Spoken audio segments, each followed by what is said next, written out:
박정희 대통령 당시에 사정비서관이셨습니다. 그래서 아직도 박정희 대통령의 정신을 이어받아서 열심히 현장에서 뛰고 계시는 분입니다. 네, 여러분 큰 박수 한번 부탁드리겠습니다.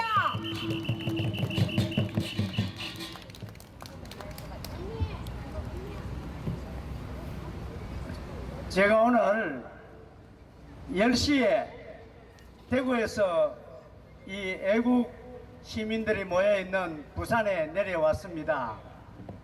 우리 숙모회의 김용희 회장님과 그리고 박정희 대통령 시절에 저와 동료였던 장영출 회장님이 일부러 대구에서 저를 데리러 왔습니다. 오늘 애국 시민 여러분들 앞에서 제가 지금까지 여러분들이 잘 모르고 계시는 부분에 대해서 한두 가지 말씀을 드리고자 합니다. 우리 사회자께서 말씀하셨다시피 여러분이 아무리 좋은 내용도 듣기 좋은 꽃노래도 한두 번이라고 같은 내용으로 중복해서 말씀드리지 않겠습니다. 고속도로를 타고 부산까지 오는 동안에 우리가 이런 이야기를 나누었습니다. 한참 지금 2차선이던 고속도로가 4차선 혹은 5차선으로 확장을 하고 있었습니다. 그때 우리가 김대중 씨가 대통령 할 때에 그때 벌써 고속도로가 포화 상태가 되었습니다. 그래서 고속도로를 좀 넓혀야 되겠는데 땅값이 장난이 아닙니다. 그래서 국려지책으로 이중도로, 이층도로를 만들자라는 제안이 들어왔습니다. 근데 이게 웬일입니까? 조사해보니까 박정희 대통령께서 이미 고속도로 부지를 다 확보해 놓으셨던 것입니다. 그래서 이층도로를 하려고 하면은 천문학적인 돈이 들어가는데도 불구하고 이층도로를 하지 않고 지금 신나게 모두 고속도로를 확장하고 있는 모습을 여러분은 보실 수가 있습니다. 김대중, 김영삼 씨는 박정희 대통령께서 고속도로 놓는다 그러니까 이게 무슨 장난이냐? 김일성이가 천혜로 올 수 있도록 길 닦아주는 거냐? 아니면은 대한민국에 돈깨나 있다는 사람들이 관광할 수 있도록 관광도로 만드는 거냐 하고 고속도로 현장에 들어놓았습니다. 그때 이명박 씨가 현대건설 현장 소장으로 있으면서 불도저를 가지고 밀어붙였습니다. 그랬더니 벌떡 일어나서 도망가는 장면이 지금 대한뉴스 106호에 고스란히 기록이 되어 있을 정도입니다. 이렇듯이 박정희 대통령께서는 조국 근대화와 산업화와 또 당군 이래 가난은 나라도 구제를 못한다는 그 가난에서 헤어날 수 있도록 보리고개를 없애고 새마을운동을 제창하셔서 우리도 하면 된다, 우리도 한번 해보자, 우리도 할 수 있다라는 구호를 내걸고 오늘의 이 대한민국의 기초를 든든하게 닦아 놓으신 분입니다. 여러분, 바로 앞에 지하철이 있습니다만은 지하철 계단 높이가 얼마인지 아십니까? 지하철 계단 높이 아시는 분? 16.7cm입니다. 왜 17cm도 아니고 20cm도 아니고 16.7cm로 했을까요? 1969년 7월 30일 날 청와대에 계시던 박 대통령께서 이구나 지하철 건설본부에 가보자. 그래서 느닷없이 예정이 없이 종각에 있는 지하철 건설본부에 도착하셨습니다. 그래서 에어컨이 뭡니까? 선풍기 몇 대 놓고 땀을 뻘뻘 흘리면서 지하철 설계를 하고 있는 사람들을 격려하면서 여러분 혹시 지하철 계단 높이를 설계했느냐 물으셨습니다. 그때 정종석 지하철 건설본부장이 각하 지금 설계 중에 있습니다 하니까 박정희 대통령께서 16.7cm를 하는 것이 좋겠다라고 말씀을 하셨습니다. 17cm도 아닙니다. 18cm도 아닙니다. 지금 당장 여러분 가셔서 재보십시오. 16.7cm입니다. 왜 그런 숫자가 나왔느냐? 내가 경주 불국사에 가보니까 청운교, 백운교 계단이 있는데 우리 조상들이 1000년 전에 그 계단 높이를 16.7cm로 해놓았더라. 시대가 변하고 체형이 변하고 많은 사람이 오르내리게 되는 지하철에는 젊은이들만 오르내리는 게 아니다.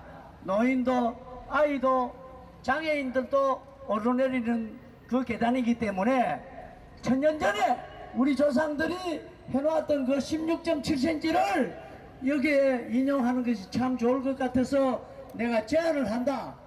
대통령으로서 명령을 해도 되는데 그냥 제안을 하고 가셨습니다.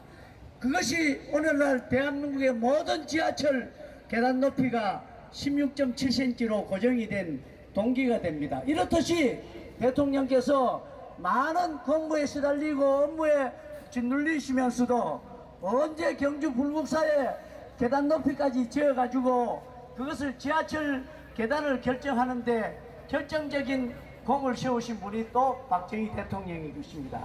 이렇듯이 대통령은 한 가지 일거수일투족도 조국과 민족을 위해서 생각하시지 않은 게 하나도 없습니다. 여러분 통일교 아시죠? 통일교. 그것도 박정희 대통령께서 5.16 군사혁명을 일으키셔가지고 청와대에 들어가 보니까 청와대 금고가 텅텅 비었습니다. 그때 대통령께서 생각하시기를 혁명공약 제2조에 시급한 민생권을 해결한다라고 그 혁명공약으로 내걸으셨습니다. 그래서 가난은 나라도 구제를 못한다고 했지만은 어떻게 이 가난으로부터 한번 헤어나보자 라는 생각을 가지시고 바로 허문회 박사라는 서울대 농대 교수를 필리핀으로 파견해 가지고 밀양 23호 밀양 25호 그 별을 더욱 개량시켜 가지고 1967년도에 통일부를 만드셨습니다. 그렇게 해서 일본의 아키바레라든가 하는 이런 아주 기름이 저르르 흐르고 밥맛이 좋은 그런 품종보다는 우선 배가 불러야 되겠다. 그렇게 해서 만드신 것이 통일벼이신 것입니다. 그래서 이 통일벼가 벼포기 하나에 아키바레 같은 것은 70알 내지 80알이 달렸는데 통일벼는 무려 224알이 달렸습니다. 그래서 67년부터 우리가 막걸리도 살막걸리 해먹어도 된다라고 이미 허용하실 정도로 우리가 가난으로부터 보리고기로부터 해방되는데 결정적인 역할을 하신 것이 바로 박정희 대통령이라는 사실을 우리는 잊어서는 안 됩니다. 여러분, 그리고 우리가 박정희 대통령을 독재자고 그랬는데 정치하는 사람들한테는 박정희 대통령이 독재자였었는지 몰라도 박정희 대통령 시절만큼 우리 국민이 자유롭고 즐겁게 희망을 가지고 용기를 가지고 살았던 때가 없습니다. 이것이 무슨 독재자입니까? 이렇게 박정희 대통령은 오로지 내일생 조국과 민족을 위해서 열심히 사시다가 가셨던 분인데 아직도 박정희 대통령에 대해서 부정적인 생각을 하고 있는 사람이 있다면 이 기회에 정신 차리십시오. 박정희가 없었다면 오늘 대한민국은 없습니다. 제가 그거를 7년간 옆에서 모시면서 박정희 대통령은 얼마나 소박하고 질박한 분이었었냐 하면은 술도 고급 양주 안 드셨습니다.